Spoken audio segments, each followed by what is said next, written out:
Hello everyone, welcome back to my channel Stree dream. सबसे पहले मैं अपने चैनल पर जुड़े नए लोगों को बता दूं कि मेरा नाम श्वेता है। मैं एक हाउसवाइफ हूं। मेरी एक बेटी है जो 2 साल की होने वाली है। मेरी शादी को 6 साल कंप्लीट हो चुके हैं। 2025 यूपीपीसीएस के लिए मैं प्रिपरेशन कर रही हूँ। अपनी बच्ची के साथ मैं अपने घर से दूर अकेले रहकर प्रिपरेशन करती हूँ। मैंने अभी रिसेंटली लास्ट ईयर ही बीएड भी कंप्लीट किया है, तो मैं टीचिंग एग्ज़ाम से भी रिलेटेड प्रिपरेशन करती हूँ। अभी मैंने 2 बार सीटेट का एग्ज़ाम दिया था, तो फर्स्ट टाइम मेरा फर्स्ट पेपर क्वालिफाई हो गया था, पर बीएड पीआरटी से बाहर हो गया था, इसलिए मुझे उसका कोई बेनिफिट नहीं मिला। और सेकंड पेपर मेरा 2 बार मैंने दिया, क्लियर नहीं हुआ है। एक बार 81 मार्क्स थे, सेकंड टाइम 84 मार्क्स थे। अभी मैं फिर से 7 जुलाई को सीटेट का भी एग्ज़ाम दूंगी और उसके बाद जो भी टीचिंग एग्ज़ाम्स होंगे वो एग्ज़ाम भी मैं देने वाली हूँ। अभी मैंने रिसेंटली बीएड कंप्लीट किया है, तो मैं सिर्फ टीचिंग एग्ज़ाम पर ही फोकस करने वाली थी, बट मैंने ग्रेजुएशन में बीकॉम किया हुआ है। मेरा ग्रेजुएशन कॉमर्स से था, तो मेरा सब्जेक्ट कॉम्बिनेशन नहीं बन रहा है और टीजीटी वगैरह के लिए मैं एलिजिबल नहीं हूँ। और अब मेरे पास इतना ज़्यादा टाइम नहीं है कि मैं एक सब्जेक्ट से बीए करूँ या फिर मैं बीकॉम करूँ, उसके बाद टीजीटी या पीजीटी की वैकेंसी देखूँ। इसलिए मैं अपनी जीएस प्रिपरेशन को बहुत ज़्यादा स्ट्रॉन्ग बनाना चाहती हूँ, ताकि मैं यूपीपीसीएस को टारगेट करके जीएस की प्रिपरेशन कर सकूँ।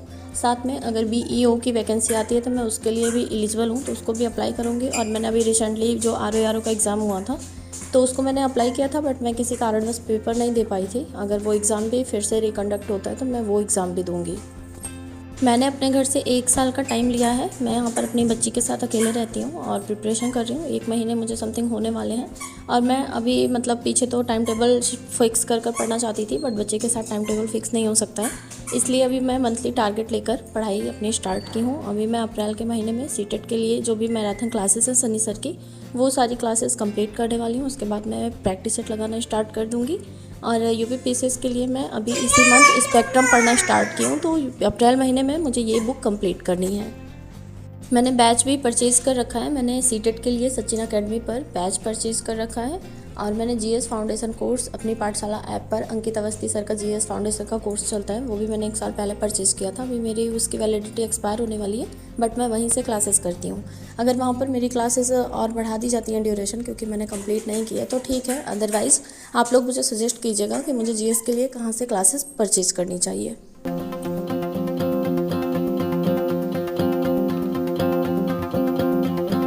मेरे साथ अभी बहुत सारे लोग जुड़ गए हैं और वो भी मेरे साथ प्रिपरेशन कर रहे हैं, तो मैं उन लोगों को सजेस्ट करूँगी कि अभी सीटेट का एग्ज़ाम जिसका भी है, वो पहले सीटेट के लिए एक शेड्यूल बनाकर पहले इसकी प्रिपरेशन कर लें। उसके बाद साथ ही साथ जीएस थोड़ा थोड़ा पढ़ते रहें। टाइम हमें खुद ही मैनेज करना पड़ेगा। हमें थोड़ा सा टाइम की प्रॉब्लम होती है, क्योंकि हमारे पास बेबी है, तो प्रॉब्लम ज़्यादा होती है, बट नामुमकिन नहीं है। अगर हम टाइम निकालना चाहेंगे तो आराम से टाइम निकाल सकते हैं। और टाइम निकालने के लिए हमें खुद को एक एक दिन अपने ऊपर काम करना पड़ेगा। अचानक से हमें टाइम नहीं मिलेगा और अचानक से हम पढ़ाई में भी कंटिन्यूटी नहीं ला सकते हैं। उसके लिए हमें एक एक दिन थोड़ा थोड़ा रेगुलरिटी बनाने की कोशिश करनी पड़ेगी। मुझसे बहुत सारे लोग पूछते हैं कि मैं कितने घंटे सोती हूँ, तो मैं आप लोगों को बताऊँ कि आजकल मुझे ऐसा लगता है कि मैं रात भर नहीं सो पाती हूँ, क्योंकि मुझे नींद ही नहीं आती है। मैं ऐसे लेटी रहती हूँ तो मुझे ऐसा लगता है कि नहीं, बैठ कर पढ़ लो। और ऐसा नहीं है कि मैं सोती नहीं हूँ। जब मैं रात में सुबह तक पढ़कर मेरा कंप्लीट हो जाता है, जब मैं एकदम थक जाती हूँ, तो उसके बाद मैं जब बहुत तेज़ वाली नींद आने लगती है, तब 2 घंटे के लिए सो लेती हूँ और मेरी नींद पूरी कंप्लीट हो जाती है। और अगर कोई इलाहाबाद से होगा, बैंकिंग या फिर एसएससी की प्रिपरेशन करता होगा, तो उसे सिलेक्शन अड्डा पता होगा। वहाँ के हेड हैं हेमंत सर। मैं 2019 में वहाँ से बैच कर रही थी बैंकिंग के लिए, तो वो सर मुझे हमेशा बोलते थे कि 1 साल के लिए सोना कम कर दो। अगर 1 साल के लिए थोड़ा कम सोओगे तो मर नहीं जाओगे। तो वो चीज़ें मैं याद करती हूँ। और अगर हमारे अंदर किसी चीज़ को करने का जुनून होता है ना, तो नींद वगैरह अपने आप गायब हो जाती है। नींद पर एक दिन में कंट्रोल नहीं पाया जा सकता है। नींद पर कंट्रोल करने के लिए पहले हमने अपने मन को एकदम से कंट्रोल करना पड़ेगा। हम जो कुछ भी अपनी लाइफ में करना चाहते हैं, उसको हमें अपने मन के एकदम सेंटर में रखना होगा। अपने मन पर उसे हावी करा देना होगा कि नहीं, मुझे ये चीज़ चाहिए। उसके बाद हम धीरे धीरे अपने मन को जब कंट्रोल करने लगेंगे ना, तो हम ऑटोमेटिक अपनी नींद, जो हमारी नींद होती है ना, अपने आप धीरे धीरे रिड्यूस हो जाएगी और हमें कम सोने की आदत पड़ जाएगी।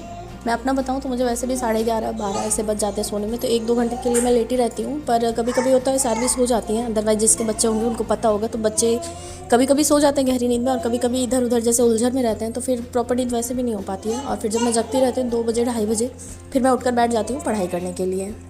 उसके बाद मैं जितनी देर भी पढ़ाई कर सकती हूँ उतनी देर पढ़ने की कोशिश करती हूँ। अगर मेरा बहुत ज़्यादा मन होता है तो फिर मैं कंटिन्यू सुबह तक भी कर सकती हूँ। अगर नहीं होता है कभी कभी, तो बीच बीच में मैं 10 मिनट का ब्रेक ले लेती हूँ। स्टार्टिंग में तो मैं जैसे मुँह धोल कर ही बैठती थी, लेकिन अभी मैं ब्रश भी कर लेती हूँ, कभी कभी कॉफ़ी बना लेती हूँ या फिर चाय बना लेती हूँ या फिर बीच में ब्लैक टी बना लेती हूँ।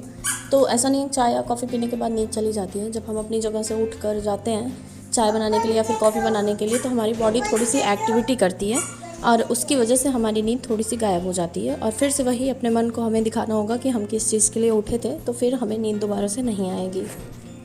ये आदत एक दिन में डेवलप नहीं हो सकती है, आपको 10 से 15 दिन लग जाएंगे, क्योंकि मुझे खुद को 10 से 15 दिन लग गए हैं। एंड अभी मैं बहुत कम सो पा रही हूँ।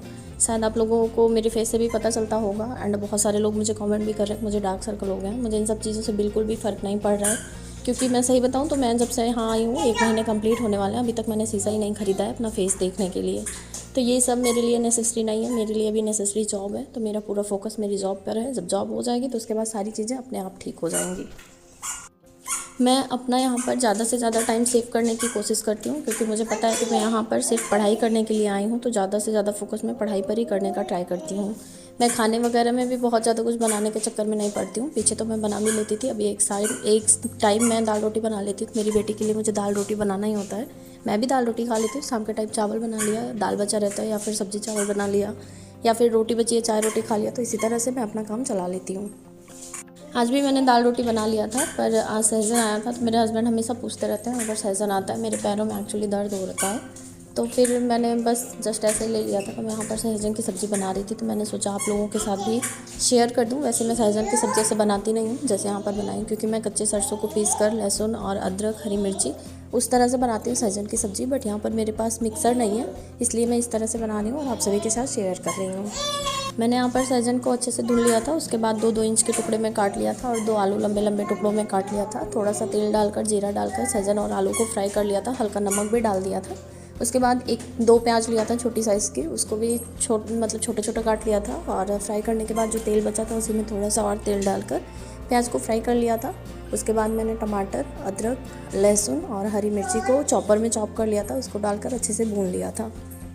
ये सारी चीज़ें जब अच्छे से सॉफ्ट हो गई थी, तो उसके बाद मैंने इसमें थोड़ा सा सब्ज़ी मसाला, हल्दी पाउडर और धनिया पाउडर डालकर खूब अच्छे से पका लिया था जब तक मसाले तेल ना छोड़ दें। उसके बाद मैंने जो सहजन और आलू फ्राई करके रखा था उसको डाल दिया था, और थोड़ा सा मिलाने के बाद मसालों में जितना ज़रूरत था उतना पानी डाल दिया था। नमक समझ के डालना, क्योंकि नमक हमने पहले भी डाला था सहजन में।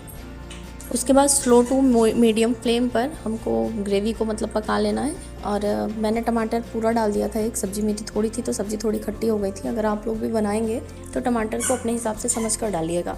बाकी बहुत ही टेस्टी बना था। उसके बाद फिर मैं नहाने चली गई थी, और ये बगल के बच्चे हैं जो आते हैं सारवी के साथ खेलने के लिए, तो सारवी यहाँ पर खेल रही थी। उसके बाद मैं चल रही हूँ अपनी पेडागोजी की क्लास कंप्लीट करने के लिए। अभी यूपीपीसीएस के एग्ज़ाम में पूरे 1 साल का टाइम है, पर हमारा सीटेट का एग्ज़ाम 7 जुलाई को होना है। तो ऐसा ना रहे कि जीएस पढ़ने के चक्कर में हमारा सीटेट का ही एग्ज़ाम क्लियर ना हो पाए, इसलिए मैंने जो सचिन सर का 7x7 वाला फार्मूला है वो मैं अप्लीकेबल कर रही हूँ। एक बार मैं सारी चीज़ों के लिए क्लियर हो जाऊँ, उसके बाद बैच की क्लासेस अपनी देखती रहूँगी।